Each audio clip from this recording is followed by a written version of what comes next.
Hello everyone, बहुत बहुत स्वागत है आप सभी लोगों का हमारे यूट्यूब चैनल में। और आज की इस क्लास में हम सभी लोग चर्चा करने वाले हैं भूकंप के बारे में। आपका ये विश्व की भूगोल की जो श्रृंखला चल रही है, इसमें हम सभी लोगों ने ऑलरेडी 3 टॉपिकों के बारे में पढ़ चुके हैं। हम लोग सौर मंडल हो गया, पृथ्वी की गतियां हो गई आपका, इसके बाद हम लोग पृथ्वी की आंतरिक संरचना तक हम लोग पढ़ चुके हैं। आज हम लोग पढ़ेंगे आपका भूकंप के बारे में और यहाँ से बनने वाले महत्वपूर्ण पॉइंट्स के बारे में यहाँ पर चर्चा करेंगे हम लोग। एक चीज मैं बता दूं आप सभी लोगों को कि कंपटीटर के लिए, किसी भी प्रतियोगी परीक्षार्थी के लिए एक सबसे जरूरी बात होती है आपका समझना कि क्या पढ़ना है और क्या नहीं पढ़ना है आपको। तो सबसे जरूरी बात ये होती है ना कि उस पॉइंट्स पर आप ज्यादा ध्यान दीजिए जो परीक्षाओं में सीधे पूछा जाता है आपका, ठीक है। क्योंकि बहुत ज्यादा जो है जीके को सॉल्व करना या रट पाना संभव नहीं है आपका, लेकिन जो पॉइंट्स बार बार पेपर में आते हैं, बार बार वहां से सवाल पूछे जाते हैं, उनको तो जरूर आपको याद करना पड़ेगा आपका, ठीक है। आइए हम सभी लोग देखते हैं इस टॉपिक में क्या क्या हमको पढ़ना है। तो एक चीज ध्यान देंगे आप लोग, भूकंप के बारे में सबसे पहले हम लोग परिचय को पढ़ेंगे कि भूकंप का परिचय क्या है। तो एक चीज तो है कि अभी भारत में हाल ही में जो है विगत 2 वर्ष पहले आपका भूकंप आया था। आप सभी लोग अनुभव किए होंगे कि आखिर भूकंप जो है कैसा होता है। तो इसमें तो कोई बताने की जरूरत है नहीं, लेकिन फिर भी हम लोग चर्चा करेंगे आपका। इसके बाद हम लोग पढ़ेंगे उत्पत्ति के बारे में, यानी कि परिचय इसमें पढ़ेंगे हम लोग, उत्पत्ति पढ़ेंगे कि किस प्रकार से जो है भूकंप की उत्पत्ति होती है आपका, क्या क्या वो जरूरी कारण होते हैं, कौन कौन से कारणों से जो है भूकंप की उत्पत्ति होती है, इस बात की हम लोग यहाँ पर चर्चा करेंगे। इसके बाद प्रकार को पढ़ेंगे कि आखिर कितने प्रकार का भूकंप होता है, ये बात की हम लोग यहाँ पर चर्चा करेंगे आपका कि भूकंप कितने प्रकार का होता है आपका। इसके बाद इनके लहरों के बारे में पढ़ेंगे कि भूकंप में कितनी प्रकार की तरंगे होती हैं, कौन कौन सी लहरें होती हैं, उन लहरों की चाल क्या होती है, उनकी क्वालिटी क्या होती है, उनका व्यवहार क्या होता है, इन सारी बातों के बारे में हम लोग चर्चा इसमें करेंगे आपका। तो यहां से सबसे ज्यादा सवाल पूछता है आपका, लहरों से सवाल बहुत अधिक बनता है इस टॉपिक में। इसके बाद आपको पढ़ना है भूकंप से आप विवरण को पढ़ेंगे कि विवरण का मतलब ये है आपका कि इनके क्षेत्र, यानी कि हमारी पृथ्वी पर सबसे ज्यादा भूकंप कहाँ आता है, किस क्षेत्र पे आता है, इसके बारे में भी बात हम लोग यहाँ पर करेंगे। सवाल आपसे पूछता है और ज्यादा सवाल नहीं बनता है इस भूकंप से, 2-3 सवाल बनता है जिसको मैं बता दूंगा, उसे आप जरूर याद रखेंगे। मात्र उतना ही क्वेश्चन बार बार पेपर में रिपीट करता है आपका। इसके बाद आपका प्रभाव, यानी कि भूकंप का प्रभाव क्या होगा। देखिए एक चीज ध्यान दो, भूगोल में बहुत सारी घटनाएं आपके आसपास होती हैं आपका, ठीक है। आप अगर सोचेंगे समझेंगे तो भी कर लेंगे, बस थोड़ी सी टॉपिक को समझने की जरूरत होती है यहाँ पर, ठीक है। तो इन सारी बातों की हम लोग चर्चा करेंगे। पहले ये चीज आप लोग नोट करिए और इसके बाद हम लोग परिचय से शुरू करते हैं काम। पहले आप इसको नोट कर लें आपका, ठीक है। चलिए यहाँ पर आप हेडिंग बनाइए भूकंप का परिचय। भूकंप का परिचय आप लोग हेडिंग बनाएंगे और सबसे पहले आप इसी को लिखेंगे आपका, ठीक है। परिचय हेडिंग बनाएंगे आप सभी लोग, परिचय लिखेंगे, भूकंप, भूकंप का परिचय, यानी कि हम भूकंप किसे कहते हैं, वो कौन सी अभिक्रिया है या क्रिया है, उसे हम लोग भूकंप कहेंगे। ये जब सबसे पहले आप लोग जानेंगे तो लिखेंगे आप। देखिए अब इसके बारे में हम लोग पहले तो समझ लेते हैं कि भूकंप कैसा होता है, कैसा फील होता है जब भूकंप आता है। तो देखिए एक चीज ध्यान दो कि बाह्य बल या आंतरिक बल के कारण, ध्यान दीजिएगा, बाह्य बल इस पृथ्वी पर आपका बाह्य बल या आंतरिक बल के कारण इस धरातल का आकस्मिक कांपना भूकंप कहलाता है आपका। यानी कि या तो बाह्य बल पृथ्वी के धरातल पर लगी या आंतरिक बल के कारण जब ये धरातल का एकाएक कंपन इसमें होता है, आकस्मिक कांपने लगता है, तो इसी कंपन को हम लोग क्या कहते हैं, भूकंप कहते हैं आपका। तो यहाँ पर नोट करेंगे बाह्य, बाह्य या आंतरिक, बाह्य या आंतरिक बल के कारण, बाह्य या आंतरिक बल के कारण धरातल, धरातल का आकस्मिक कांपना, धरातल का आकस्मिक, आकस्मिक कांपना भूकंप कहलाता है। आकस्मिक कांपना क्या कहलाता है, भूकंप कहलाता है आपका। ये पॉइंट्स आप लोग नोट करेंगे कि बाह्य बल या आंतरिक बल के कारण जो है धरातल का आकस्मिक कांपना भूकंप कहलाता है। इसके बाद एक चीज और होता है, ये तो धरातल की बात हो गई, अगर यही कंपन समुद्र में होता है तो क्या होता है, महासागरों की तली में होता है तो क्या होता है, ये सवाल आपसे पूछ लेता है आपका। तो लिखेंगे, एक हेडिंग बना लेंगे आप सभी लोग कि समुद्री कंपन, यहां पर हेडिंग बनाएंगे आप लोग समुद्री कंपन, यानी कि हम लोग किसे समुद्री कंपन कहते हैं, ये सवाल आपका पूछता है। तो लिखेंगे महासागरीय तली में, महासागरीय तली में, तली में ध्यान दीजिएगा, महासागरों के तली में आपका, ठीक है ना, होने वाले, महासागरों की तली में होने वाले कंपन को समुद्री कंपन कहते हैं, समुद्री कंपन कहते हैं। यानी कि महासागरीय तली में होने वाले कंपन को हम लोग समुद्री कंपन कहते हैं। और समुद्री कंपन का प्रभाव क्या होता है, इसके प्रभाव से होता क्या है या इसके परिणाम से क्या होता है, तो लिख देंगे आप सभी लोग कि इसके प्रभाव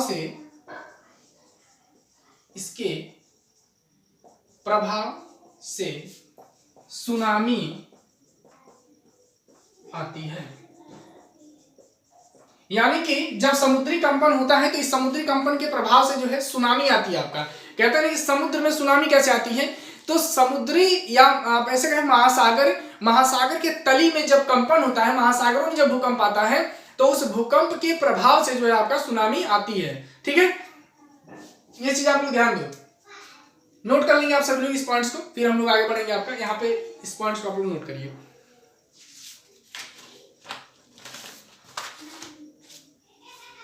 ठीक है, चलिए अब एक विशेष बात यहां पर ध्यान देने वाली है आपका। देखिए, इस भूकंप में 3 प्रकार की तरंगे होती हैं आपका। ठीक है, इन तरंगों का हम लोग अध्ययन करते हैं। सबसे पहली बात यह होती है कि भूकंपीय तरंगों का अध्ययन या भूकंप का अध्ययन जो है किस विज्ञान में किया जाता है आपका।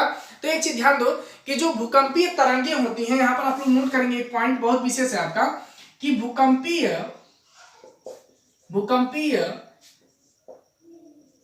तरंगों की तीव्रता का मापन रिक्टर स्केल पर किया था। किस पर किया था, रिक्टर स्केल पर किया जाता है। यानी कि इनकी तीव्रता का अंकन मापन किस पे होता है आपका, रिक्टर स्केल पर होता है। ये विशेष बात है आपका। ठीक है, और किस ग्राफ पर इनका मापन होता है, इसको किस ग्राफ पर दर्शाया जाता है आपका, तो सिस्मोग्राफ। किस पर दर्शाते हैं हम लोग, यहां पर लिखेंगे आप सभी लोग, ध्यान देना, इनकी तीव्रता का मापन रिक्टर स्केल पर किया जाता है। और इन तरंगों का अंकन वाली बात होगी अगर आपका, तो सिस्मोग्राफ पर इसको दर्शाया जाता है। किसमें, सिस्मोग्राफ। यानी कि इनकी तीव्रता का मापन जो है किस पे होता है, तो रिक्टर स्केल पे होता है। और दर्शाया किस पे जाता है, तो सिस्मोग्राफ पर जो है इसको दर्शाया जाता है आपका। अब एक बात यहां पर ध्यान देना कि सिस्मोग्राफ पर इसको दर्शाया जाता है, लेकिन इन तरंगों का अध्ययन किस विज्ञान के अंतर्गत हम लोग करते हैं, तो यहां पर नोट करेंगे कि भूकंप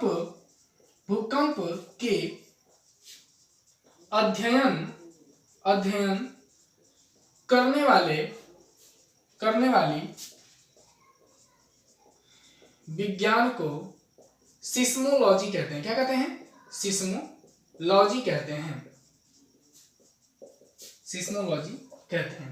यानी कि तरंगों, जो भूकंपीय तरंगे होती हैं, उनकी तीव्रता का मापन किस पे होता है आपका, तो रिक्टर स्केल पे होता है। अंकन किस पे होता है, सिस्मोग्राफ पे होता है आपका। और इनका अध्ययन किस विज्ञान में किया जाता है, तो सिस्मोलॉजी में किया जाता है आपका। ये सभी पॉइंट्स आपके काफी इंपॉर्टेंट है और सबसे ज्यादा सवाल में पूछता है कि इनकी तीव्रता का मापन किस पे होता है, तो रिक्टर स्केल पर इनकी तीव्रता का मापन किया जाता है आपका। ठीक है ना, ये पॉइंट नोट करेंगे। चलिए आगे बढ़ेंगे हम सभी लोग, इसको आप लोग नोट कर लीजिए।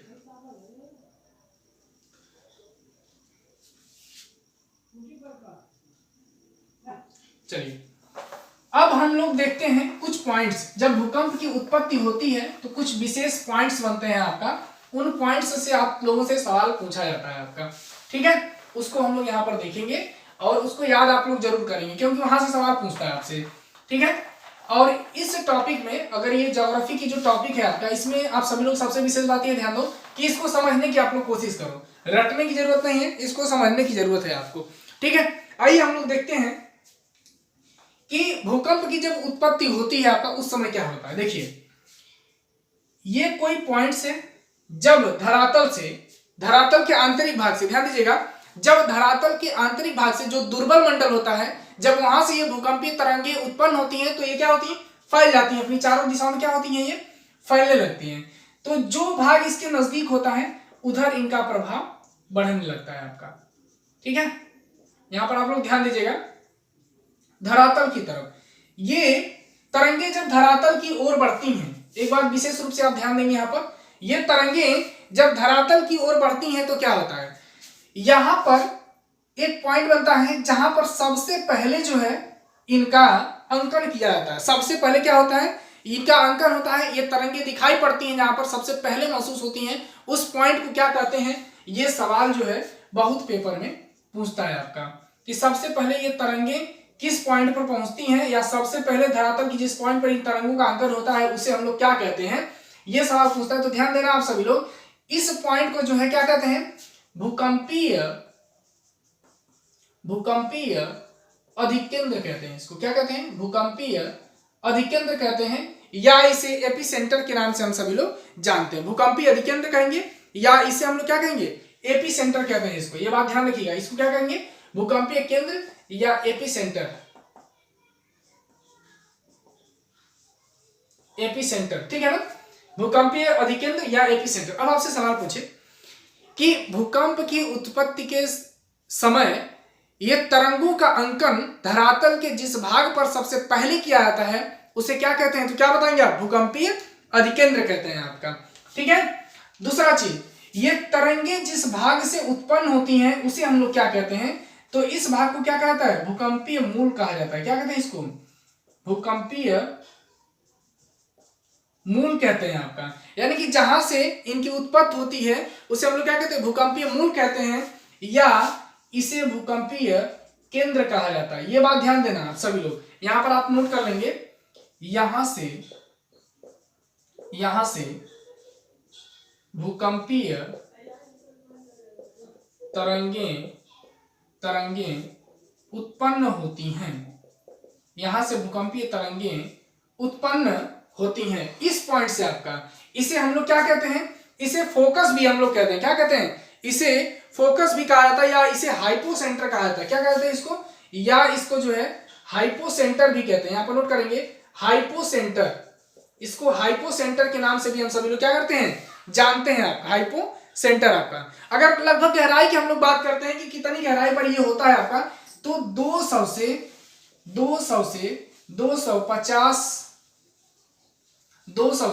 250 किलोमीटर की गहराई पर यह भाग आपका होता है। यानी कि हाइपोसेंटर कहां होता है, 200 से 250 किलोमीटर की गहराई पर यह होता है आपका। ठीक है, यहां से भूकंपीय तरंगें उत्पन्न होती है, पॉइंट्स को आप लोग नोट कर लेंगे। ठीक है ना, जहां से ये उत्पन्न होती है, ये दुर्बल मंडल से उत्पन्न होती है आपका, और ये वाला जो मंडल होता है आपका, ये स्थल मंडल वाला भाग होता है। कौन सा भाग होता है, ये स्थल मंडल वाला भाग होता है, जिसमें पेड़ पौधे होते हैं आपका, महासागर, अरे महाद्वीप वगैरह आपका है। ठीक है, ये वाले पार्ट्स होते हैं आपका। ठीक है, तो ये स्थल मंडल और ये आपका दुर्बल मंडल होता है। ध्यान दीजिएगा, ये वाला जो भाग जहां से ये तरंगें उत्पन्न होती है, इसे हम लोग क्या कहते हैं, इसे हम लोग दुर्बल मंडल कहते हैं आपका। ये होता कैसा है, ये देखते हैं हम लोग। यहां पर देखिए चट्टाने हैं आपका, एक चट्टान इधर और एक चट्टान इधर। कैसे होता है इसको यहां पे समझेंगे हम लोग आपका। ठीक है ना, एक चीज ध्यान देना, चट्टाने या तो टूटेंगी या तो आपस में टकराएंगी, या तो तनाव होगा उसमें, या फिर क्या होगा, वलन पड़ेगा। दो कारणों से। यहां पर आप मानिए कि ये दो चट्टाने हैं आपका। क्या है ये दो चट्टाने हैं। ये दोनों चट्टाने जब एक दूसरे से दूर जाएंगी, क्या करेंगी, एक दूसरे से दूर जाएंगी तो चटक कर क्या होंगी, वो टूट जाएंगी। और जैसे ही ये चट्टाने टूटेंगी फिर यहां पर क्या होगा, कंपन उत्पन्न हो जाएगा। तो यहां पर आप समझ सकते हैं कि धरातल के अंदर जब किसी आंतरिक बल के कारण ये चट्टाने टूट जाती हैं, टूटने के कारण इसमें वेव उत्पन्न होती है, तरंग उत्पन्न होती है, जिससे धरातल क्या करता है, कांपने लगता है। और इसी क्रिया को हम लोग क्या कहते हैं, तो भूकंप का आना कहते हैं या भूकंप कहते हैं आपका। ठीक है, और इस भाग को हम आप लोग लिखेंगे, धरातल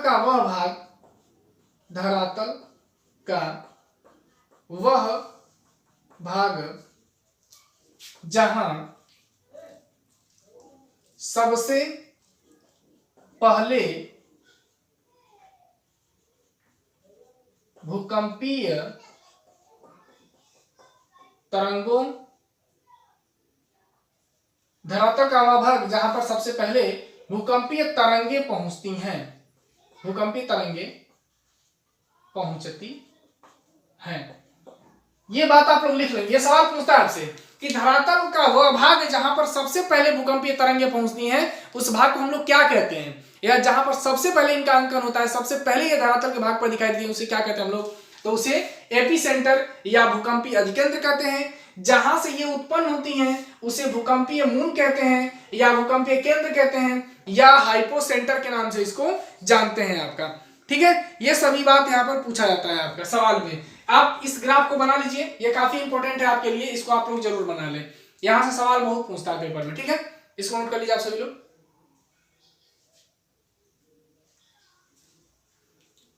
चलिए, अब यहां पर हम लोग देखेंगे इसके उत्पत्ति के बारे में आपका। ठीक है ना, कि इसकी उत्पत्ति कैसे होती है, हम लोग इसको यहाँ पर समझेंगे आपका। एक एक करके आप क्रम से एकदम बनाते चले, यहीं से सवाल बनता है। बहुत ये बड़ी टॉपिक नहीं है आपका, यहीं से जो इंपॉर्टेंट सवाल होता है वो बनता है। क्योंकि श्रृंखलाओं में जब क्वेश्चन की श्रृंखला चलेगी आपका मल्टीपल चॉइस क्वेश्चन की, तो उसमें हम सारे क्वेश्चन करा देंगे आप सभी लोगों को। हेडिंग बनाएंगे आप सभी लोग उत्पत्ति, यानी कि भूकंप की उत्पत्ति आप लोग हेडिंग बना लीजिए, उत्पत्ति। ठीक है, आइए हम लोग जब उत्पत्ति की बात करते हैं तो यहाँ पर देखेंगे कि भूकंप की आखिर उत्पत्ति कैसे होती है, इसकी बात हम लोग जान लेते हैं आपका। तो भूकंप की उत्पत्ति को जब हम लोग बात करते हैं तो दो कारणों से उत्पन्न होता है भूकंप। एक होता है प्राकृतिक और दूसरा होता है आपका मानव, मानवीय कारक। आप यहां पर कहेंगे इसको मानवीय कारक, और एक हो जाएगा आपका प्राकृतिक कारक हो जाएगा। इन दो कारकों से जो है भूकंप क्या होता है, उत्पन्न होता है। आप सीधे सीधे जानिए कि अगर प्रकृति के साथ कोई छेड़छाड़ करेगा ना, तो फिर प्रकृति उसको बर्दाश्त नहीं करेगी। देखिए, जो प्रकृति है, जो नेचर है, वो हमें वो चीज देती है जो हमारे लिए फायदेमंद होता है। ऐसा नहीं कि जो हमको अच्छा लगता है वो चीज देती है, नहीं, जो हमारे लिए फायदेमंद होता है वो चीज हमको वो देती है। अगर हम लोग उसके साथ छेड़छाड़ करेंगे तो वो मानव जाति के लिए नुकसानदायक है आपका। जैसे अगर यहाँ पर क्या है, परमाणु बम बना करके सब लोग रखे हैं, अभी परमाणु बम का अगर प्रयोग होने लगे तो क्या होगा, जो हमारी प्रकृति का संतुलन है वो तुरंत बिगड़ जाएगा आपका, और यहाँ पर ओजोन लेयर का क्षरण हो जाएगा आपका, जिसके कारण तमाम बीमारियां फैल जाएंगी, और इस पृथ्वी से क्या होगा, जीवन धीरे धीरे समाप्ति की तरफ बढ़ना शुरू हो जाएगा आपका। ठीक है, तो इसीलिए हम लोग कहते हैं कि प्रकृति के साथ छेड़छाड़ जब भी मानव करता है तो फिर विध्वंस की तरफ बढ़ता है आपका। यहाँ पर देखेंगे आप लोग, समझेंगे, काफी इंपॉर्टेंट चीजें हैं ये, मानवीय कारक और प्राकृतिक कारक। तो प्राकृतिक कारक में सबसे पहले हम लोग एक एक पॉइंट्स के बारे में नोट करेंगे, कौन कौन से वो पॉइंट होते हैं। प्राकृतिक कारक जब हम लोग बात करते हैं तो इसमें आप लोग देखेंगे सबसे पहले बात होती है प्लेट विवर्तन की, प्लेट विवर्तनिक, प्लेट विवर्तनिक आपका। ठीक है ना, प्लेट विवर्तनिक, प्लेट विवर्तनिक की हम लोग बात कर लेंगे यहाँ पर। इसके बाद हम लोग बात कर लेंगे दूसरे नंबर पर प्लेटों के किनारे, प्लेटों के किनारे आपका। ठीक है ना, प्लेटों के किनारे। ठीक है, अगली बात हम लोग करेंगे आपका यहाँ पर, तो देखेंगे आप सभी लोग प्रत्यास्थ पुनश्चलन सिद्धांत को हम लोग नोट करेंगे यहाँ पर। प्रत्यास्थ पुनश्चलन प्रत्यास्थ पुनश्चलन सिद्धांत, इसको आप लोग नोट करते चलेंगे। प्रत्यास्थ पुनश्चलन सिद्धांत को यहाँ पर नोट करेंगे आप लोग, प्रत्यास्थ पुनश्चलन सिद्धांत को आप लोग नोट कर लेंगे। इसके बाद यहाँ पर हो जाएगा ज्वालामुखी, यानी कि ज्वालामुखी के कारण भी भूकंप क्या होता है, आता है आपका। ठीक है ना, तो एक चीज ध्यान दो, प्राकृतिक कारण की अगर हम लोग बात करते हैं तो प्लेट विवर्तनिक के कारण भूकंप आता है आपका, प्लेटों के किनारे भी भूकंप आता है, ये जब होता है आपका। तो प्रत्यास्थ पुनश्चलन सिद्धांत के कारण भी भूकंप आता है, ये भी बताता है, और यहाँ पे ज्वालामुखी के कारण भी क्या होता है, भूकंप आता है आपका। ठीक है, तो सबसे पहले हम लोग देखेंगे प्राकृतिक कारक के बारे में। आइए एक एक करके सारी बातें यहाँ पर समझ लेते हैं। आप लोग क्या करेंगे, बस इसको आप लोग याद रखेंगे, इन पॉइंट्स को। ऐसा नहीं कि पूरा इनके बारे में डिटेल पूछेगा आपसे, डिटेल पूछेगा नहीं, खाली कारक आपसे पूछ लेता है तो प्राकृतिक कारक है तो मैं थोड़ा डिटेल कर रहा हूँ, इतना ज्यादा आपसे पूछेगा नहीं आपका। ठीक है ना, लेकिन इतना ध्यान दो कि क्या क्या कारण है। तो प्लेट विवर्तनिक हमने बताया कि जब जैसे पहले प्राचीन समय में अगर हम लोग बात करें, लगभग क्रिटेशियस युग से पहले की बात अगर हम लोग करेंगे आपका, उस समय क्रिटेशियस युग की ही अगर हम लोग बात करें तो आप देखेंगे जो पहले जितने भी स्थलखंड भाग हैं आपका, जो महाद्वीपीय भाग है आपका, ये सभी स्थलखंड भाग एक साथ जुड़े हुए थे। लेकिन धीरे धीरे जैसे जैसे समय बीतता गया आपका, ये क्या हुए, टूट करके अलग होते चले गए। वेगनर ने अपने सिद्धांत में कहा है, प्लेट विवर्तनिक सिद्धांत में वेगनर जी ने बताया ये बात कि पहले पूरे महाद्वीप एक साथ थे, लेकिन बाद में क्या हुआ, ये जो प्लेटें होती हैं ये अपने चारों तरफ बढ़ती हैं आपका, जिसके कारण वो टूट करके क्या होती हैं, दूर दूर फैल गई आपका, चली गई। तो जब ये प्लेटें टूटती हैं आपका ना, तो क्या होता है, भूकंप आता है आपका। ठीक है, तो यही प्लेट विवर्तनिक कहता है। और प्लेटों के किनारे भी लगभग सेम वैसी ही बात होती है आपका। ठीक है ना, तो इन कारणों से भूकंप आता है आपका। अगर हम आगे हम लोग बात कर लेंगे प्रत्यास्थ पुनश्चलन सिद्धांत। प्रत्यास्थ पुनश्चलन सिद्धांत की अगर हम लोग बात करें यहाँ पर, तो एक पॉइंट्स आप लोग देखेंगे प्रत्यास्थ पुनश्चलन सिद्धांत में आपका, प्लेटों के किनारे को आइए थोड़ा सा यहाँ पर समझ लेते हैं, आप लोगों को समझ में आएगा। पहले आप इसको नोट करिए, फिर आगे हम लोग समझा देते हैं। चलिए एक हेडिंग बना लीजिए आप लोग, प्लेटों के किनारे। प्लेटों के किनारे आप एक हेडिंग बनाएंगे आपका, प्लेटों के किनारे, या फिर मैं इसको मिटा दे रहा हूं, एक एक करके सबको लिखवा देता हूं यहाँ पर। ठीक है ना, आप लोग ध्यान दीजिएगा। पहली हेडिंग आप लोग बनाएंगे प्लेटों के किनारे। प्लेटों के किनारे। देखिए एक चीज ध्यान दो बच्चों, आप सभी लोग, प्लेट विवर्तनिकी को हमने नहीं बताया तो आप लोग ये नहीं सोचेंगे कि नहीं बताया, बस उसमें क्या है कि जो महाद्वीप टूट करके अलग अलग हुए हैं, जब ये स्थलखंड भाग टूटे होंगे तो भूकंप आया होगा आपका। यही प्लेट विवर्तनिक सिद्धांत है। भूकंप पे इतना ज्यादा नहीं आपको पढ़ना है, जब प्लेट विवर्तनिक सिद्धांत पढ़ाएंगे तो उसमें सारी चर्चा हम लोग कर लेंगे, आप लोगों को पूरा अच्छे से समझ में आएगा। यहाँ पर मैं थोड़ा सा इसको बता दे रहा हूँ, प्लेटों के किनारे को, ये थोड़ा सा इजी आप लोग पड़ेगा, इसको समझ लेंगे आप लोग। प्लेटों के किनारे में आप एक हेडिंग बना लेंगे, अभिसारी गति। देखिए क्या होता है प्लेटों में, यहीं पर सब कुछ आप लोग समझ जाएंगे। अभिसारी गति, अभिसारी गति। अब ध्यान दो, प्लेटों में ये गति होती है आपका, अभिसारी गति प्लेटों में आपका होती है। अब एक चीज ध्यान दीजिएगा, जब दो प्लेटें आपस में क्या होती हैं, टकराती हैं, जब दो प्लेटें जो होती हैं जब दो प्लेटें आपस में टकराती हैं तो क्या होगा, संपीड़न बल लगेगा। जैसे कोई प्लेट इधर से बढ़ रही है आपका, और एक प्लेट क्या हो रही है, इधर से बढ़ रही है, तो ये दोनों प्लेट आपस में क्या होंगी, टकराएंगी। और ये जैसे ही टकराएंगी तो इसमें क्या होगा, वलन पड़ने लगेगा, क्योंकि ये नीचे तो जाएंगी नहीं, ऊपर ही जाएंगी, तो इसमें क्या होगा, वलन पड़ने लगता है। और यहाँ पर जो बल कार्य करता है ना, वो संपीड़न बल लगता है। कौन सा बल लगता है, संपीड़न बल लगता है। तो आप लोग यहाँ पर नोट कर लेंगे, अभी सारी गति में नोट करेंगे कि दो प्लेटों के आपस में टकराने से ये गति होती है आपका। ठीक है ना, दो प्लेटों के आपस में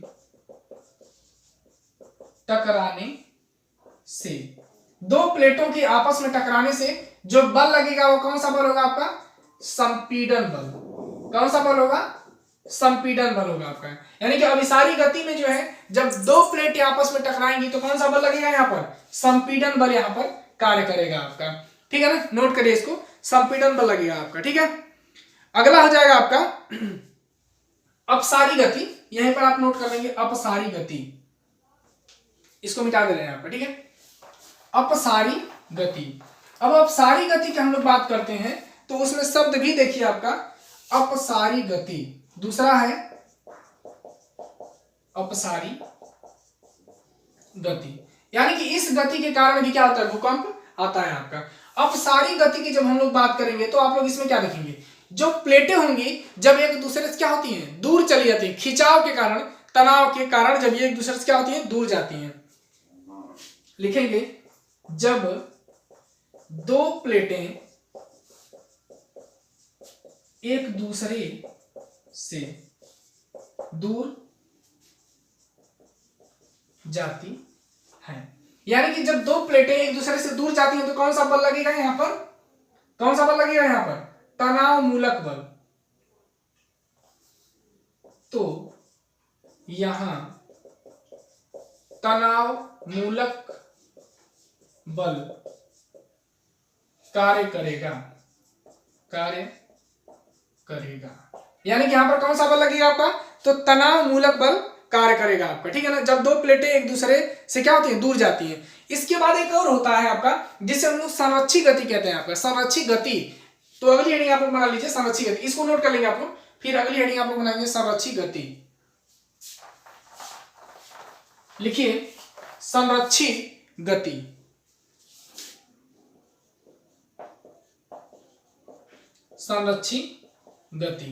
संरक्षित गति में क्या होता है कि जब दो प्लेटें जो होती हैं वो एक दूसरे के ऊपर क्या होती हैं, सरकती हैं। लिखेंगे यहां पर, जब दो प्लेटें एक दूसरे के ऊपर सरकती हैं।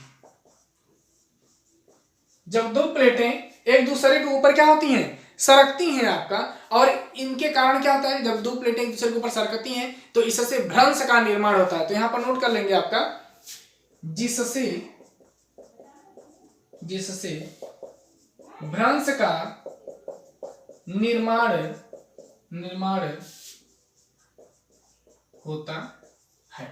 यानी कि जब दो प्लेटें एक दूसरे के ऊपर क्या होती हैं, सरकती हैं, तो क्या होता है, भ्रंश का निर्माण होता है। अगर एग्जांपल में देखेंगे तो कैलिफोर्निया में सैन एंड्रियाज भ्रंश बना है आपका, यहां पर नोट कर लेंगे, एग्जांपल में लिख लेंगे कैलिफोर्निया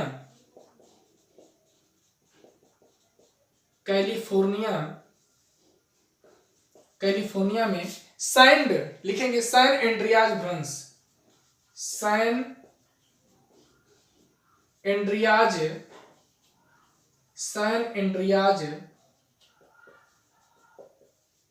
भ्रंश बना है। यानी कि कैलिफोर्निया में जो है सैन एंड्रियाज भ्रंश बना है। कब बना, तो सन 1906 में आपका, ठीक है। इस पॉइंट्स को आप लोग नोट करिए, फिर आगे हम लोग बढ़ेंगे आपका।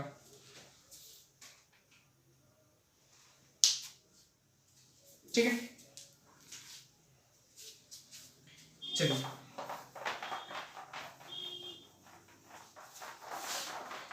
ये काफी इंपॉर्टेंट टॉपिक है। और एक बार पुनः मैं कहना चाहूंगा आप सभी लोगों से कि एक चीज ध्यान दो आप लोग, कि ये जितने भी पॉइंट्स हैं इसे आप सभी लोग 2-3 बार देख करके पूरा याद कर लेना। लिख करके रखने के चक्कर में नहीं आप लोग पढ़ेंगे, क्योंकि आपके पास टाइम नहीं है, ठीक है।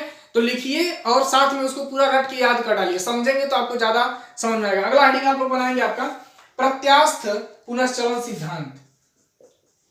प्रत्यास्थ पुनश्चलन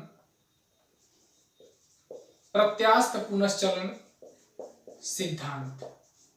प्रत्यास्थ पुनश्चलन सिद्धांत की यहां पर बात करेंगे तो इस सिद्धांत के जो प्रतिपादक थे कौन थे, प्रोफेसर एच.एफ.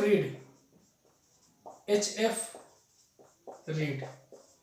अब आप ध्यान देंगे इन्होंने क्या बताया। Professor HF. रीड जो थे ये चट्टानों को इलास्टिक के समान इन्होंने बताया। इन्होंने क्या कहा, चट्टानों को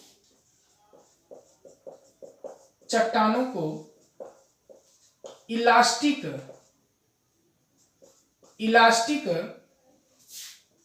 के समान बताया। अब क्या कहा इन्होंने, सुनिए।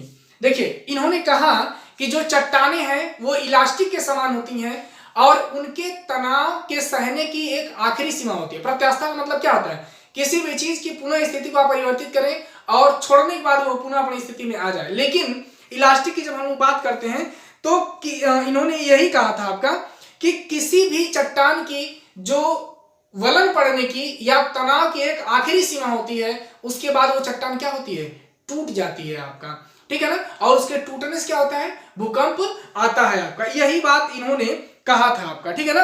यानी कि सीधे सीधे आप लिखेंगे कि इन्होंने क्या कहा था, इनके अनुसार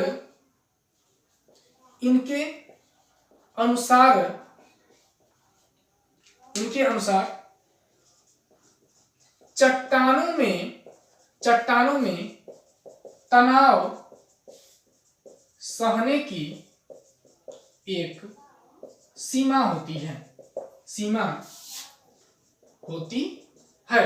उसके बाद उसके बाद चट्टाने टूट जाती हैं। उसके बाद चट्टाने क्या होती हैं, टूट जाती हैं, और चट्टानों के टूटने से उसमें क्या होता है, वलन पड़ जाता है, और वलन पड़ने से वहां पे भ्रंश का निर्माण होता है आपका। ठीक है ना। ये बात किसने बताई थी आपका, तो प्रोफेसर H.F. रीड ने ये बात बताई थी अपने पुनश्चलन सिद्धांत में कि ऐसा ही होता है आपका। ठीक है ना। और आप लोगों को हमने बताए थे कि जो सैन एंड्रियाज भ्रंश है वो इसी का उदाहरण है आपका, इसी के द्वारा बनी है आपका। ठीक है ना, तनाव के कारण ही। और जब ऐसा होगा, जैसे कोई चट्टान है, जब उसमें तनाव पड़ने से जब वो टूटेगी तो भूकंप आएगा आपका, ये तय है आपका, क्योंकि चट्टानों के टूटने से या सरकने से उसमें कंपन उत्पन्न होती है, और जिसके कारण हमारा धरातल क्या होता है, कांपने लगता है, और उसे ही हम सभी लोग क्या कहते हैं, भूकंप कहते हैं आपका। ठीक है ना। अब अगली हेडिंग आप सभी लोग बनाएंगे, प्रत्यास्था पुनश्चलन सिद्धांत तक तो हो गया आपका। अब अगली हेडिंग आप लोग यहाँ पर बनाएंगे ज्वालामुखी। क्या हेडिंग बनाएंगे आप लोग, ज्वालामुखी। और ज्वालामुखी हेडिंग बनाकर आप लोग छोड़ देंगे। हम लोग अगली वीडियो में पढ़ेंगे कि किस प्रकार से ज्वालामुखी के उद्गार से भूकंप आता है। ये बहुत ही इंटरेस्टिंग टॉपिक है और बहुत ही इंपॉर्टेंट भी है कि किस प्रकार से जब ज्वालामुखी का उद्गार होगा तो आपका भूकंप आएगा, या ज्वालामुखी के उद्गार होने से भूकंप किस प्रकार से आता है। और आप लोग जानते हैं कि ज्वालामुखी भी एक प्राकृतिक कारक है आपका, और इसके कारण भी भूकंप की उत्पत्ति होती है आपका। ठीक है ना। तो इस वीडियो में हम लोगों ने कहां तक चर्चा की आपका, प्रत्यास्थ पुनश्चलन सिद्धांत तक। आप इतना रिवीजन कर लीजिए, रिपीट कर लीजिए और इसको याद कर लीजिए। अब नेक्स्ट वीडियो में हम लोग चर्चा करेंगे ज्वालामुखी के बारे में, और ज्वालामुखी से कैसे भूकंप आता है उसके बारे में हम लोग चर्चा करेंगे, और भूकंप की जो तरंगे हैं उनके बारे में हम लोग चर्चा करेंगे, और जो विवरण है यानी कि किन क्षेत्रों में भूकंप सबसे ज्यादा आता है आपका, इन सारी बातों की चर्चा हम लोग अगली वीडियो में आपका करेंगे। यानी कौन कौन सी बात की चर्चा करनी है अगली वीडियो में, तरंगों के बारे में, और इनके विवरण क्षेत्र के बारे में, इनके प्रभाव के बारे में हम लोग नेक्स्ट वीडियो में, अगली वीडियो में हम लोग चर्चा करेंगे आपका। और आज के लिए बस इतना ही। आपका बहुत बहुत धन्यवाद।